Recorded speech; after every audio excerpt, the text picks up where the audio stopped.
Thiruvananthapuram law അക്കാദമിയിൽ സംഘർഷം. ചെറിയ വിഷയങ്ങൾ വലുതാക്കി ഞാൻ AISF യൂണിറ്റ് പ്രസിഡന്റാണ്.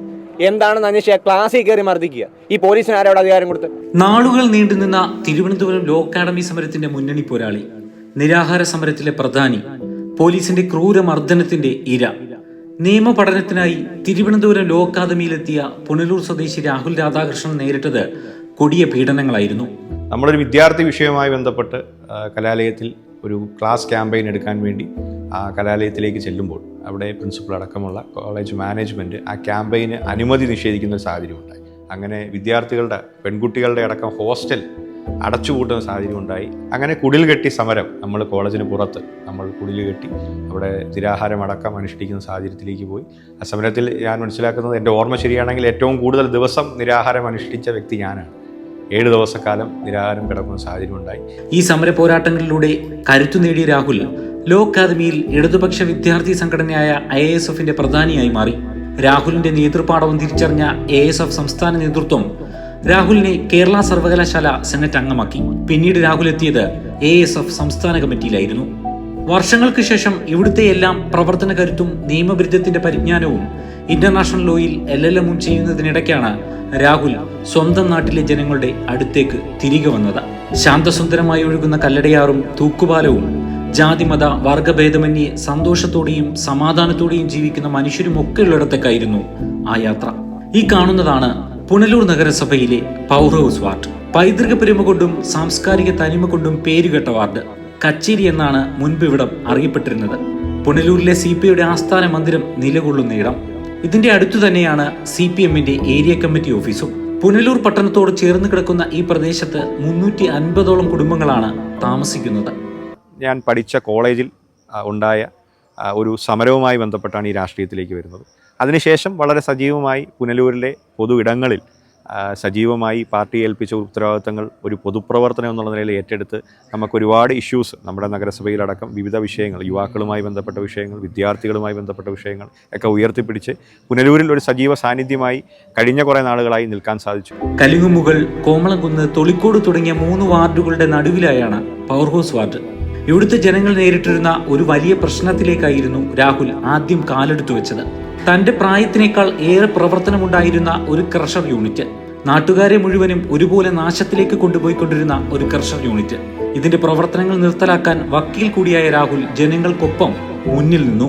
ഒരു ചെറിയ ഒരു യൂണിറ്റ് എന്നുള്ള നിലയിൽ ആരംഭിച്ച ഒരു ക്രഷർ, അത് വലിയ നിലയിൽ നമുക്ക് അന്യ സംസ്ഥാനങ്ങളിൽ നിന്ന് പോലും വലിയ ലോഡ് കണക്കിന് പാറ ഇവിടെ കൊണ്ടുവന്ന് അത് പൊടിച്ച് ക്രഷ് ചെയ്ത് ഇവിടെ തൊട്ട് സമീപത്തായി വിൽക്കാനുള്ള സാഹചര്യമായിരുന്നു നേരത്തെ ഇവിടെ ഉണ്ടായിരുന്നത്. അപ്പോൾ അതിൻ്റെ നമ്മൾ ഈ ക്രഷറിൻ്റെ പ്രവർത്തനവുമായി ബന്ധപ്പെട്ട് ചുറ്റുമുള്ള പ്രദേശവാസികൾക്ക് വലിയ ബുദ്ധിമുട്ട് ഉണ്ടാകുന്ന സാഹചര്യമായിരുന്നു മുൻകാലങ്ങളിൽ. ഈ പറഞ്ഞതുപോലെ ചുറ്റും എനിക്ക് എൻ്റെ ഒരു ഓർമ്മ ശരിയാണെങ്കിൽ ഏകദേശം 4ഓളം പേർക്ക് ക്യാൻസർ അടക്കം വരുന്നൊരു സാഹചര്യം ഉണ്ടായി ഇവിടുന്നുള്ള പൊടിപടലങ്ങളും അതുപോലെ ഇതിൻ്റെ ബുദ്ധിമുട്ടിൻ്റെ ഭാഗമായിട്ട്. 33 വർഷം നാടിന് ശാപമോക്ഷം കിട്ടാതിരുന്ന ഒരു ജനകീയ വിഷയത്തിന് രാഹുലിന്റെ നേതൃത്വത്തിൽ പരിഹാരം കണ്ടതിന്റെ സന്തോഷം ഇവിടുത്തുകാർ മറച്ചുവെക്കുന്നില്ല. രാഹുൽ കോടതി വഴി ഇതിന് സ്റ്റേ മേടിച്ച് എല്ലാവരുടെയും സഹായത്തോടുകൂടി തന്നെ എല്ലാവരുടെയും പിന്തുണയോടുകൂടി അയാളാണ് മുന്നിട്ട് നിന്ന് ഇത് നിർത്താൻ മുൻകൈ എടുത്തത്. പിന്നീട് നിരവധി ജനകീയ വിഷയങ്ങളിൽ രാഹുൽ ഇടപെട്ട് പരിഹാരം കണ്ടു.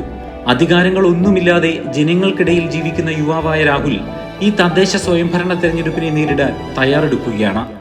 നമ്മുടെ വാർഡിൽ തന്നെ നഗരസഭയ്ക്കടക്കം 36 സെൻറ്റ് സ്ഥലം നിലവിൽ നഗരസഭയുടെ അസറ്റായി തന്നെയുണ്ട്. അവിടെയാണ് ബഹുമാനപ്പെട്ട MLA PS സുബാലിൻ്റെ ഒരു ഇടപെടലിൻ്റെ ഫലമായി സഖാവ് KN ബാലഗോപാൽ ഇക്കഴിഞ്ഞ ബഡ്ജറ്റിൽ ഒരു 2 കോടി രൂപ ടോക്കൺ എമൗണ്ട് വെച്ചുകൊണ്ട് ഒരു റവന്യൂ ടവറിൻ്റെ ഒരു പദ്ധതി, അതിൻ്റെ പ്രവർത്തനങ്ങൾ ഇപ്പോൾ നടന്നു വരികയാണ്. ദീർഘകാലം പുനലൂർ MLAയും പഞ്ചായത്ത് പ്രസിഡന്റുമായിരുന്ന K കൃഷ്ണപിള്ളയുടെ കൊച്ചുമകനാണ് രാഹുൽ. പുനലൂർ നഗരസഭയുടെ മുൻ മുനിസിപ്പൽ ചെയർമാനായിരുന്ന K രാധാകൃഷ്ണന്റെയും മുൻ നഗരസഭാ സെക്രട്ടറി ആയിരുന്ന C സുജേതകുമാരി അമ്മയുടെയും ഇളയ മകനാണ് രാഹുൽ രാധാകൃഷ്ണൻ. പുനലൂരിലെ പ്രശസ്തനായ ക്രിമിനൽ ലോയർ അഡ്വക്കേറ്റ് പ്രദീപ് ചന്ദ്രനോടൊപ്പം പ്രാക്ടീസ് ചെയ്യുന്ന രാഹുൽ വ്യക്തമായ മിഷനോടെയും കാഴ്ചപ്പാടോടെയുമാണ് പവർ ഹൗസ് വാർഡിൽ മത്സരിക്കുന്നത്. LDF പാനലിൽ CPI സ്ഥാനാർത്ഥിയായി അരിവാൾ നെൽക്കതിർ അടയാളത്തിലാണ് മത്സരിക്കുന്നത്. ഒരു ഡിജിറ്റലൈസ്ഡ് ലൈബ്രറി ഈ വാർഡിലെ എല്ലാവർക്കും അവിടെ എത്തിച്ചേർന്നുകൊണ്ട് ഓൺലൈനായും എല്ലാം നമുക്ക് പുസ്തകങ്ങൾ നമുക്ക് വായിക്കുന്നതിനും ഉള്ള സംവിധാനത്തെ പറ്റിയും താൻ തുടങ്ങിവെച്ച വികസന പ്രവർത്തനങ്ങൾ മുന്നോട്ട് കൊണ്ടുപോകാനും നാടിനെ ആധുനിക സാങ്കേതിക വിദ്യയുടെ സഹായത്തോടെ മുന്നോട്ട് നയിക്കാനും വേണ്ടി CPIയുടെ പുനലൂർ മണ്ഡലം കമ്മിറ്റി അംഗവും പുനലൂർ നഗരസഭയുടെ ആസൂത്രണ സമിതി അംഗവുമായ രാഹുൽ ജയിക്കേണ്ടത് അനിവാര്യമാണെന്ന് വാർഡ് കൗൺസിലർ പ്രിയാപിള്ളയും പറയുന്നുണ്ട്. വിവിധ റോഡുകൾ നമുക്ക് പൂർത്തീകരിക്കാൻ സാധിച്ചു.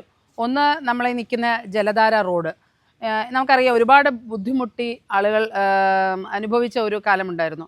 നമുക്ക് നല്ല രീതിയിൽ ഐറിഷ് ഉൾപ്പെടെ ചെയ്തുകൊണ്ട് ഈ റോഡിനെ നല്ല രീതിയിൽ നമുക്ക് പൂർത്തീകരിക്കാൻ സാധിച്ചു, MLAയുടെ ഫണ്ട് ഉപയോഗിച്ച്. അതുപോലെ തന്നെ നമ്മുടെ വാർഡിൽ റോഡില്ലാത്ത ഒരു ഭാഗമുണ്ടായിരുന്നു, മണ്ണുവയൽ ഭാഗത്ത്. ഒരു പുതിയ റോഡ് തന്നെ വെട്ടി നമുക്ക് അവർക്ക് സമ്മാനിക്കാൻ സാധിച്ചു. അത് ഒരു വലിയൊരു അഭിമാനമായി കരുതുന്നു. അഡ്വക്കേറ്റ് രാഹുൽ രാധാകൃഷ്ണൻ ഈ വാർഡിൽ നിങ്ങളുടെ ജനസമ്മതിയോടുകൂടി തിരഞ്ഞെടുക്കുകയാണെങ്കിൽ അദ്ദേഹത്തിന് ഒരുപാട് വികസന പ്രവർത്തനങ്ങൾ, ഞാൻ തുടങ്ങി വെച്ച ഒരുപാട് പ്രവർത്തനങ്ങൾ മുന്നോട്ട് കൊണ്ടുപോകാൻ സാധിക്കുമെന്ന് ഞാൻ ഉറപ്പ് നൽകുകയാണ്. എല്ലാ ജനങ്ങളിലും, എല്ലാ തട്ടിലുള്ള ജനങ്ങളുമായും അദ്ദേഹം ഇഴുകിച്ചേർന്ന ഒരു വീട്ടിലെ ആ വീട്ടിലെ അംഗത്തെ പോലെ അവരുടെ മകനായും അനുജനായും ഒക്കെ തന്നെ പ്രവർത്തിക്കാൻ സാധിക്കുന്ന ഒരു യുവത്വമാണ് രാഹുൽ രാധാകൃഷ്ണൻ. അപ്പൂപ്പനും അച്ഛനും പ്രതിനിധീകരിച്ച പവർ ഹൗസ് വാർഡിൽ നിന്നും ജനവിധി തേടുമ്പോൾ തികഞ്ഞ ആത്മവിശ്വാസമാണ് രാഹുലിനുള്ളതെന്ന് രാഹുലിന്റെ വാക്കുകളിലും വാർഡിലും കാണാനും കേൾക്കാനും കഴിയും. പുതിയ കാഴ്ചപ്പാടുകളും പുതിയ സാങ്കേതിക വിദ്യയും പ്രയോജനപ്പെടുത്തി രാഹുലിനെ പോലുള്ള യുവാക്കളിലൂടെ ഭരണചക്രം തിരിച്ച് ജനോപകാരപ്രദമാകുന്ന പദ്ധതികൾ ഉണ്ടാകട്ടെ. ഒപ്പം ജനാധിപത്യത്തിന്റെ നല്ല ശ്രീകോവിലേക്ക് രാഹുലിനെ പോലുള്ള യുവാക്കളിലൂടെ യുവജനങ്ങൾ കടന്നു വരട്ടെ എന്ന് നമുക്ക് പ്രത്യാശിക്കാം.